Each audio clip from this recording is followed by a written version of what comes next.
It's all covered in today's China Truths.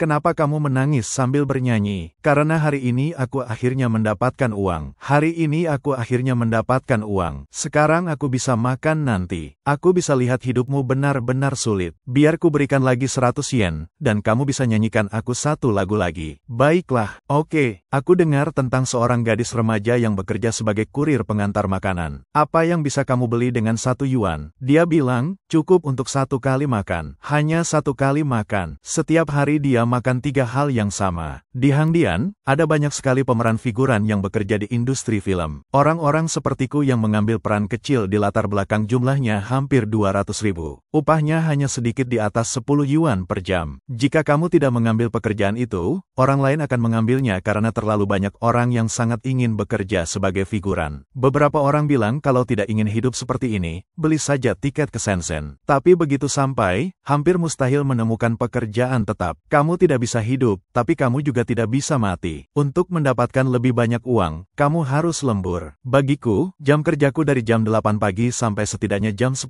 atau pukul 10.30 malam hampir setiap hari. Aku tidak menyadari betapa parahnya pasar kerja di luar sampai setelah aku berhenti. Sungguh, jika kamu bisa terus bekerja seperti sapi dan kuda, setidaknya bertahanlah sampai akhir tahun dan liburan tahun baru. Setelah itu, kamu bisa mencari industri lain tahun depan. Lihat, ini adalah lingkungan kerja bagi kami yang datang ke Chai. Ayahku menjalankan warung di jalanan untuk membiayai sekolah pasca sarjanaku. Tapi setelah lulus, aku malah kembali menjalankan warung di kampung halaman bersama pacarku. Mengatakannya dengan lantang membuatku merasa pahit. Aku kuliah di Universitas 211 program double first class dengan jurusan transportasi. Sekarang setiap hari aku meneliti jalan mana yang terbaik untuk mendirikan warungku. Pacarku belajar navigasi, tempat lahir para pelaut, begitu mereka menyebutnya. Tapi jika aku tidak menghabiskan 7 tahun untuk studi sarjana dan pasca sarjana, aku bisa menghemat lebih dari 200.000 yuan. Berapa banyak warung yang harus aku jalankan hanya untuk mendapatkan uang itu kembali? Jika aku sudah bekerja dengan ayahku dari awal, mungkin sekarang aku sudah memiliki jaringan warung. Ekonomi China sedang memburuk dengan cepat. Di seluruh negeri, pemandangan keputusasaan menyebar, modal asing pergi, pabrik-pabrik runtuh, toko-toko tutup, dan pengangguran terus memburuk.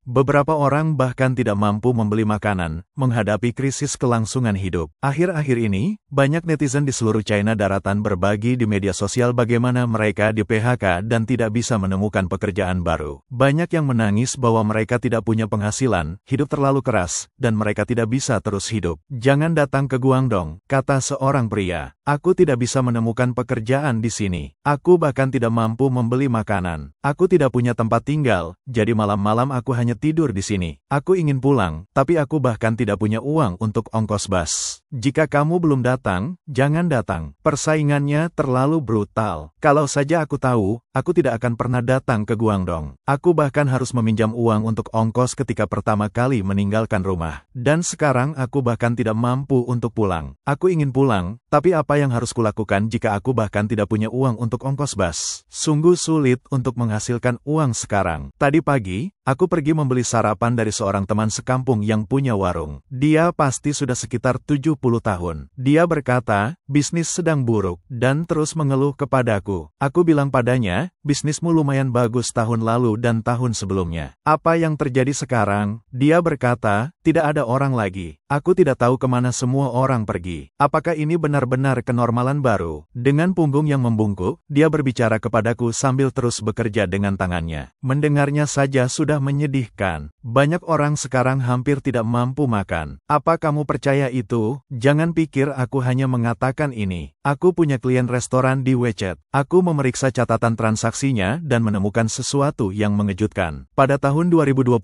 dan 2023, semua orang membayar dengan WeChat Pay atau Alipay. Tapi pada tahun 2024, pembayaran kartu kredit 8 kali lebih tinggi dari sebelumnya. Bos ini menjalankan restoran di dekat gedung perkantoran, jadi datanya cukup representatif.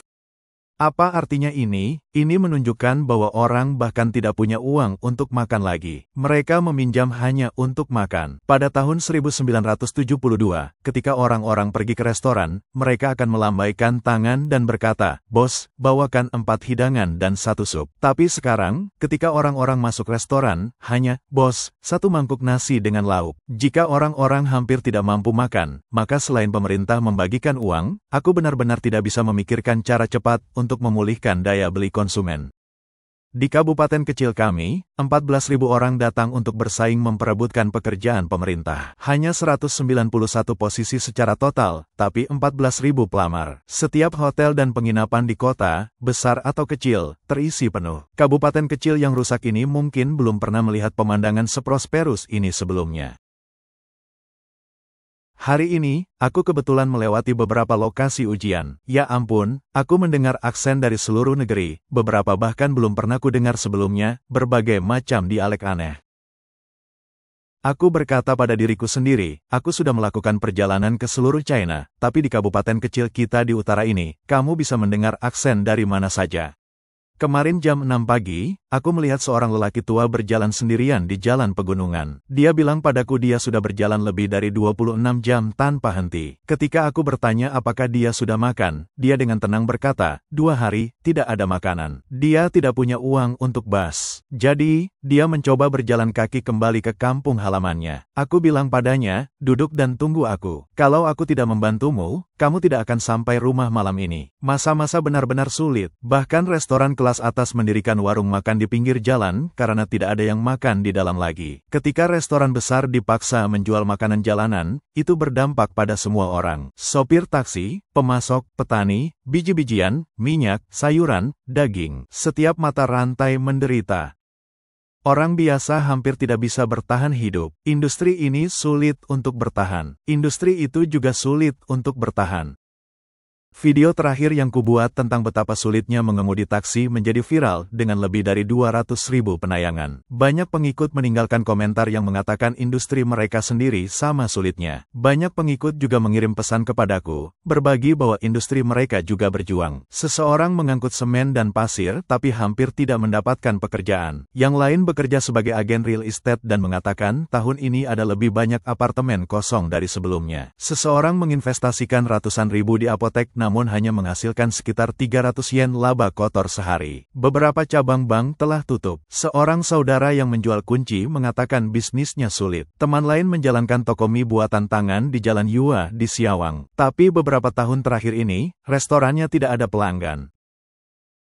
Kalian semua melihat kehidupan di kota, tapi lihatlah di pedesaan. Seorang teman mengatakan hampir tidak ada pekerjaan di pedesaan. Seorang saudari yang menjalankan salon kecantikan mengatakan pelanggannya jelas lebih sedikit tahun ini. Seorang pengikut yang menjalankan kedai minum juga mengatakan bisnisnya buruk. Bahkan mengambil pekerjaan kecil di rumah tidak cukup. 1 atau 2 pekerjaan dalam semalam hanya menghasilkan 60 yuan. Seorang wanita yang menjual printer mengatakan bisnisnya juga berjuang. Bahkan lokasi konstruksi tidak ada pekerjaan dan banyak yang hampir tidak bisa membeli makanan selanjutnya. Pengikutku berasal dari semua lapisan masyarakat dan tidak ada yang memiliki kehidupan yang mudah. Dalam situasi ini, kapan segalanya akan membaik? Beberapa orang mengatakan sulit sekarang, tapi tunggu beberapa tahun, akan lebih sulit lagi.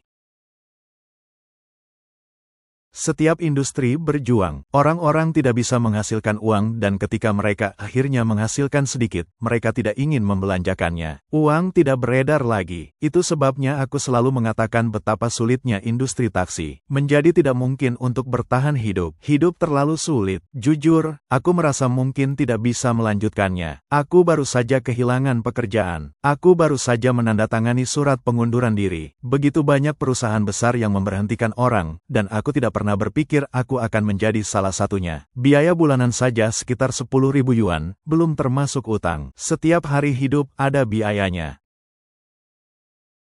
Tanpa penghasilan, hatiku terasa berat dan bingung. Hidup terasa tidak tertahankan. Suamiku baru bekerja 3 tahun dan sekarang dia menganggur. Anak perempuan kami baru berusia 9 bulan. Kami punya cicilan rumah dan cicilan mobil. Aku benar-benar tidak tahu bagaimana kami harus bertahan hidup. Aku sudah kembali ke Shenzhen selama lebih dari sebulan, menghadiri lebih dari 100 wawancara, mungkin 90 perusahaan, tapi tidak ada satupun yang mempekerjakanku. Saat ini, aku benar-benar tidak bisa menemukan pekerjaan, dan dompetku sudah kosong. Li Keqiang pernah mengakui di Kongres Rakyat Nasional bahwa 600 juta orang China berpenghasilan kurang dari 1.000 yuan sebulan.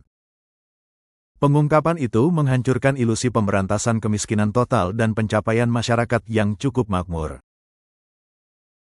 Ketika ekonomi telah menurun, banyak orang telah jatuh ke dalam kesulitan. Tidak hanya pekerja upahan yang kehilangan mata pencaharian, tetapi juga pemilik bisnis swasta yang bangkrut, tidak mampu membayar cicilan rumah, dan dalam beberapa kasus, bahkan tidak mampu membeli makanan.